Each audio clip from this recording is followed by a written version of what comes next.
ओम अखंडमंडलाकारं व्याप्तं येन चराचरं तत्पदं दर्शितं येन तस्मै श्री गुरुवे नमः। मंगलम भगवान विष्णु मंगलम गरुड़ध्वज मंगलम पुंडरीकाक्ष मंगलायतनो हरि। नमस्कार, स्वागत है आपका आचार्य वाणी में। मैं आचार्य डॉक्टर विक्रमादित्य आपके साथ हूँ। 25 तारीख की यदि हम बात करें तो उस दिन शुक्रवार का अवसर है, नवमी तिथि विद्यमान है और ग्रहों की गणना आपके लिए थोड़ा सा कष्टमय है। इस बात का ध्यान रखें। खर्चे होने के, जुर्माने होने के योग बनते दिखाई दे रहे हैं। जो भी कार्य करें बड़ी शांति के साथ करने का प्रयास करें। धन को विशेष तौर पर ध्यान रखते हुए कार्य करें। बेकार के कामों में कहीं बेकार आपके धन खर्च ना हो जाए। जो भी चीज करें रूल्स फॉलो करते हुए करें, इस बात का ध्यान रखते हुए कार्य करना चाहिए। गंडमूल नक्षत्र विद्यमान रहेगा 2 दिन के लिए, 25 और 26, और नक्षत्र जो रहेंगे वो रहेंगे अनुराधा और ज्येष्ठा। ये दोनों मूल शांति के लिए निमित्त बहुत जरूरी हैं। इस बात का ध्यान रखते हुए कार्य करें। यदि कोई जातक नया जन्म ले रहा है तो इन दिनों विशेष तौर पर ध्यान रखें, उनके लिए मूल शांति अवश्य करा लीजिएगा, अन्यथा जातक भारी रहेगा। बात कर लेते हैं 26 तारीख की। 26 अगस्त को ग्रहों गणना दिखाती, शनिवार का अवसर, दशमी तिथि और चंद्रमा का परिवर्तन धनु राशि में हो रहा है। ये आपके बहुत अनुकूल रहेगा। आपके ग्रह गणना को देखते हुए धनागमन की सुंदर सूचना प्राप्त हो सकती है। आप बहुत सारी चीजें जो डिसऑर्गेनाइज थी उनको ऑर्गेनाइज करने के रास्ते बन सकते हैं। मन आपका बिल्कुल कंट्रोल में रहेगा और हाँ, जहां भी काम करेंगे उसमें अच्छे से पॉजिटिव चेंज। लिंक जहां भी काम करेंगे, हमने बोला शनि महाराज वक्री हैं, पराक्रम में बैठे हैं, वो काम करने कम दे रहे हैं, तो इसलिए थोड़ा सा एडवाइस लेकर सही व्यक्ति से जान पहचान बढ़ाकर, ध्यान बढ़ाकर काम करने में तुरंत निवृत्त होइए और कार्य को पूर्ण करने का प्रयास करें, तो समय आपको लाभ भी देगा, धन आगमन की सूचना भी देगा। ऐसे में ध्यान रखते हुए कार्य करना चाहिए आपको। शनिवार का अवसर है। शनि महाराज को ठीक करने के लिए क्या करें, क्योंकि शनि आपके वक्री चल रहे हैं इस वक्त, दूध में थोड़ा तिल डालकर या जल में थोड़ा तिल डालकर भगवान शंकर का अभिषेक करिए। ओम नमः शिवाय का जप करते हुए, बड़ा सुंदर उपाय है, लाभ देगा, शनि के कष्टों को दूर करेगा। शमी के पत्ते जहां मिल जाए, शनि क्योंकि कष्ट लंबे चल रहे हैं, अभी नवंबर तक वक्री चल रहे हैं, तो नित्य प्रति हर शनिवार के दिन 2 पत्ते तोड़े, ओम प्रांग प्रींग प्रोंग से शनिश्चराय नमः, या एक मंत्र बताता हूं जो वेद का मंत्र है, ओम शन्नो देवी रविष्ट्रया आपो भवन्तु पीतये शन्नो रविष्ट्रवन्तु नः। इस मंत्र का जप करते हुए भगवान को, शंकर को अर्पित कर दीजिए। शनि अनुकूल होंगे, कष्ट दूर होंगे और शनि के जो वक्री होने से कष्ट हैं वो निवृत्त हो सकते हैं। आपको इसको सही रूप से करने का आपको प्रयास करना चाहिए। 27 तारीख को रविवार का अवसर है, एकादशी है, पुत्रदा एकादशी, सावन के शुक्ल पक्ष की आने वाली एकादशी पुत्रदा एकादशी के रूप में जानी जाती है, संतान एकादशी के रूप में जानी जाती है। समस्त प्रकार के निधि प्राप्त करने के निमित्त, भगवान का आशीर्वाद प्राप्त करने के निमित्त, भगवान के तवन करने मात्र से संतान के सुख को भी भागी बन सकते हैं। कहा जाता है कि इस दिन से भगवान का जो पूजन करते हैं, नंद गोपाल यंत्र स्थापित कर कर भगवान विशेष तौर पर विष्णु का पूजन किया जाता है, और साथ साथ भगवती पार्वती का मंत्र है, सर्वा बाधा विनिर्मुक्तो धनधान्य सुतान्विता मनुष्यो मत प्रसादिन भविष्य निशंशय। इस मंत्र का जप करते हैं, संतान गोपाल यंत्र की स्थापना करते हैं। ये अनेक उपाय शास्त्र बताए गए हैं। ये सारे उपाय कष्ट को निवारण करने वाले हैं, मनोकामना पूर्ण करने वाले हैं। इन सबका साथ लेकर कल्याण का मार्ग प्रशस्त कर सकते हैं। रविवार का अवसर, एकादशी की तिथि बड़ी सुंदर है। ऐसे में कोशिश करें भगवान विष्णु का भी पूजन करें, शिव का भी पूजन करें, कष्ट दूर होंगे, और चावल का दान करें। कहा जाता है कोई और व्रत रखे ना रखें, कम से कम एकादशी का व्रत अवश्य रखने का प्रयास करना चाहिए। और ग्रहों की गणना को देखते हुए साफ साफ दिखाते हैं समय अनुकूल रहेगा। आपके प्रयास से सफलता का मार्ग प्रशस्त हो सकता है, तो आगे बढ़ने का आपको प्रयास करना चाहिए। थोड़ा सा बुद्ध के निमित्त उपाय करें, भगवान विष्णु का पंचामृत से स्नान कराकर उनका विशेष तौर पर पंचामृत में दूध, कपूर कचरी इत्यादि, गंगा जल इत्यादि, चंदन डालकर भगवान का अभिषेक करें। तुलसी नहीं तोड़नी चाहिए, इस बात का ध्यान रखना चाहिए। रविवार का अवसर है, तुलसी को नहीं तोड़ना चाहिए। पुरानी जो तुलसी रखी हो उसको गंगा जल में मिलाकर, मंजरी को मिलाकर उसी से भगवान का अभिषेक कर लीजिए।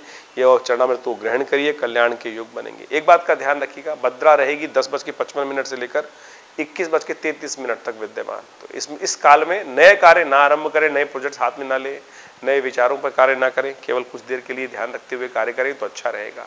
शास्त्र में वर्णित है, जो भद्रा काल में नया कार्य आरंभ किया जाता है वो बहुत लंबे टाइम तक विघ्न देने वाला होता है और फिर उससे निवृत्ति का मार्ग नहीं बनता, बहुत लंबे लंबे उपाय करने पड़ते हैं। इस बात का ध्यान रखते हुए कार्य करना चाहिए आपको। बहुत सारे लोग कहेंगे सर्वार्थ सिद्ध योग भी विद्यमान है, लेकिन शायद भूल जाएंगे वो लोग कि उस दिन विशेष तौर पर भद्रा भी विद्यमान है। भद्रा की कैलकुलेशन नहीं करोगे तो भद्रा का दोष लगेगा। ये बहुत चीजें समझ के करनी चाहिए, आपको ध्यान रखना चाहिए। एक 28 तारीख की हम बात कर लेते हैं। 28 तारीख को बड़ी सुंदर तिथि है, सोम प्रदोष है।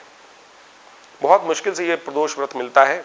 सोम प्रदोष, सावन तो आएगा अगली बार भी, सोमवार भी आएगा सावन में, पता नहीं प्रदोष आएगा नहीं आएगा सावन प्रदोष। सावन का चौथा सोमवार शुक्ल पक्ष का और पड़ रहा है ये, और बहुत सुंदर तरीके से इस दिन सोम प्रदोष का योग पड़ रहा है। मनोकामना सिद्धि का योग, असंभव को भी संभव करने का योग है। भगवान शंकर का विशेष तौर पर स्तवन करें, सुंदर तरीके से उनका पूजन करें। ग्रह आपके अनुकूल है, चिंता ना करें, ग्रह समय अनुकूल है। सोने पे सुहागा चाहते हैं तो बड़े सुंदर तरीके से भगवान का सुंदर प्रदोष काल में समस्त दोषों, कई बार क्या होता है कि हमारे ग्रह तो समय ग्रह अनुकूल चल रहे होते हैं लेकिन लाभ नहीं दे रहे होते। उसका कारण ये होता है कि समय अनुकूल है लेकिन पूर्व अर्जित कर्म जो है, जो दुष्कर्म है, उनका भंडार बहुत भरा भरा पड़ा है। तो समय ग्रह के अनुकूल चलते हुए ज्योतिषी महाराज के पास जाएं, वो कह रहे हैं ग्रह बिल्कुल अनुकूल है, तो समझे काम क्यों नहीं हो रहा है। काम इसलिए नहीं हो रहा है कि अभी तराजू में ना ग्रह तो ट्विन बिल्कुल हो गए, बढ़िया चल रहे हैं, लेकिन पुराने एक तराजू के पलटे पर पुराने दुष्कर्मों का भार पड़ा है, तो उनको क्षय करेंगे नहीं जब तक, तो कहां से पुण्य का उदय होगा। तो ये वो तिथि है उसको ठीक करने की, सोम प्रदोष, दोषों को समाप्त करने का, दोष रहित काल। भगवान शंकर के आशीर्वाद से एक छोटी सी 2 घड़ी के कल्प 48 मिनट का समय रहेगा, सूर्यास्त के बाद से लेकर 48 मिनट में भगवान की श्रद्धा के साथ पूजन करें। कहा जाता है भगवान शंकर और पार्वती इस प्रदोष काल में, इस प्रदोष तिथि पर बड़े संसार का भ्रमण करते हैं और जो उनकी आराधना करते हैं उनके समस्त दोष हरकर पुण्यों का उदय करते हैं। तो आप, हमने विवेकानंद योगाश्रम में बड़े सुंदर तरीके से विशाल रुद्राभिषेक का कार्यक्रम रखा है, आप भी उसमें सम्मिलित होइए, अपने नाम को आरक्षित कराइए, स्थान को आरक्षित कराइए और फिर उसमें सम्मिलित होकर भगवान का अभिषेक सुंदर तरीके से करने का प्रयास करें। भगवान शिवलिंग का, शिव का बहुत विशेष बड़ा विशाल शिवलिंग आश्रम में प्रतिष्ठित किया गया है और उनका बड़ा सुंदर तरीके से अभिषेक चलता है, पूरे सावन चल रहा है। और उस रुद्रात्मक यज्ञ में, अभिषेकात्मक यज्ञ में आप स्वयं भाग ले सकते हैं और भगवान पुण्य के भागी बन सकते हैं। ग्रह अनुकूल रहेंगे, हमने आपको समझा दिया, उसका लाभ अवश्य लें आप। 29 तारीख की यदि हम बात करें तो मंगलवार का अवसर, त्रयोदशी तिथि, और उस दिन ग्रहों का योगा योग आपके लिए थोड़ा सा लाभ के संकेत दे रहा है, लेकिन खर्चे साथ साथ बढ़ा रहा है। खर्चे होने के योग दिखाई देते हैं, खर्चों को कंट्रोल करने का आपको प्रयास करना चाहिए। धन गमन के रास्ते प्रशस्त होते दिखाई दे रहे हैं, ऐसे में हर्षल भी वक्री हो रहे हैं। ये हर्षल का वक्री होना थोड़ा सा कर्जे की तरफ ले जाता है, तो ध्यान रखते हुए आपको कार्य करने की जरूरत है। ऐसे में उपचार के तौर पर ग्रहों के निमित्त आपको एक कार्य करना चाहिए, घर में खीर बनाकर उसका भोग लगाएं और यदि माताजी स्वयं आपको प्रसाद दें तो बहुत सुंदर रहेगा। आपकी माताजी के हाथ से आप खीर ग्रहण करके उनका आशीर्वाद लेकर कार्य करेंगे तो आपके कष्ट दूर होने के योग बन सकते हैं। इसका विशेष तौर पर ध्यान रखें। चावल का दान करना, दूध का दान करना बड़ा सुंदर रहेगा, आपके लिए कष्ट का निवारण करने वाला रहेगा। वहीं 30 तारीख यदि हम बात करें तो उस दिन ग्रहों की गणना दिखाती है बड़ी सुंदर तिथि, और राखी के संबंध में बहुत सारी भ्रांति है लोगों को। तो 30 तारीख को राखी का बनाना श्रेयकर रहेगा। उस दिन भद्रा विद्यमान है, सुबह 10:59 से लेकर रात्रि में 21:02 तक। मैं कहीं पढ़ रहा था, किसी ज्योतिषी महाराज ने लिखा था कि भद्रा काल में राखी का के बारे में लिखा था कि रात को 21 यानी 9:02 के बाद ही राखी बनेगी। ऐसा नहीं है, राखी उस दिन पूर्णिमा तिथि व्याप्त हो गई है, तो उदया तिथि में उसने ये और लिखा कि सुबह 10:58 के बाद पूर्णिमा आएगी। राखी का पर्व सुबह से रहेगा। यदि श्राद्ध कर्म, जो श्रावणी कर्म करना चाहते हैं, राखी का कर्म करना चाहते हैं, तो भद्रा से पहले करना श्रेयकर माना जाता है, लेकिन वो उपाकर्म के लिए विशेष तौर पर बताया गया है। तो राखी 30 तारीख को प्रशस्त है, बनानी कोई दिक्कत नहीं है, तो उसमें आप बना सकते हैं। और भद्रा का दोष जो लगता है वो उपाकर्म के लिए कहा जाता है, विशेष तौर पर श्रावणी कर्म के लिए, जनेऊ इत्यादि धारण करने के लिए। राखी एक अलौकिक उत्सव है और देश काल परिस्थिति के अनुसार से चलता है। अगर किसी को किसी की आवश्यकता है, भगवती स्वयं गई बाली के पास, और जब भगवान को उन्होंने अपने द्वारपाल के रूप में रखा हुआ था, भगवान विष्णु को महाराज बलि ने, तो महाराज बलि ने जब कहा विशेष तौर पर कि भगवती स्वयं पहुंचती है राजा बलि के पास, तो और उनको राखी बांधती हैं और उपहार के स्वरूप में वो जब देने का प्रयास करते हैं वचन देने के लिए, तो कहती हैं कि भगवान शंकर, भगवान विष्णु को छोड़ दो, तो भगवान विष्णु को छोड़ा लाई थी। तो उसमें कोई भद्रा का इंतजार नहीं किया था, भद्रा कार्य को आरंभ करने के लिए कही जाती है। तो इस बात का ध्यान रखें। राखी इत्यादि का पर्व जो है वो लौकिक पर्व है, तो उनको आप श्रद्धा के साथ मना सकते हैं। 30 तारीख को मनाना श्रेयकर रहेगा, लेकिन उपाकर्म के लिए, जनेऊ चेंज करने के लिए भद्रा का दोष देखना, भद्रा का काल देखना बड़ा जरूरी माना जाता है। तो भद्रा का ध्यान रखते हुए सुबह 10:59 से पहले ही भद्रा जो श्रावणी कर्म है वो करने का प्रयास करना। सत्यनारायण व्रत भी उस दिन रहेगा। ओम नमो नारायणाय का जप करें, भगवान विष्णु का स्तवन करें। ग्रह योग आपके अनुकूल बने रहेंगे, आपके पराक्रम से लाभ प्राप्ति के योग बनते दिखाई दे रहे हैं और विशेष तौर पर आगे बढ़ने के अवसर आपको प्राप्त होने के योग बनते दिखाई दे रहे हैं।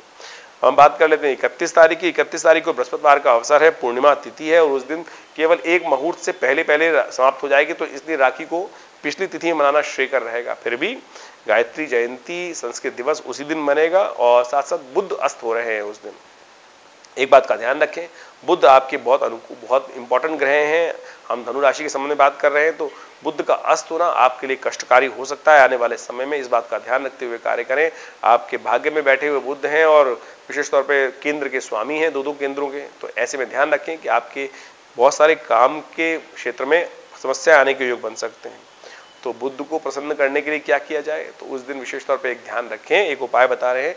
भगवान गणेश पर 108 दूर्वा अंकुर अर्पित करें और ओम नमो विशेष तौर पे ओम ब्रांग ब्रींग ब्रोंग से बुधाय नमः इस मंत्र का जप करते हुए बुध को के निमित्त बुध को ठीक करने के लिए भगवान विशेष तौर पे गणेश पर यह उपाय करना बड़ा कल्याणकारी रहेगा। तो इस प्रकार से आपके ग्रहों का योगायोग कैसा है और आपकी राशि पर उसका क्या प्रभाव पड़ने वाला है, ये संपूर्ण विवरण हमने आपको रखने का प्रयास किया। इन सबको समझते हुए आप अपने ग्रहों को परिवर्तन करने का मार्ग प्रशस्त कर सकते हैं कर्म के द्वारा, उपायों के द्वारा। यही सुंदर उपाय है, करिए, कल्याण होगा। धन्यवाद।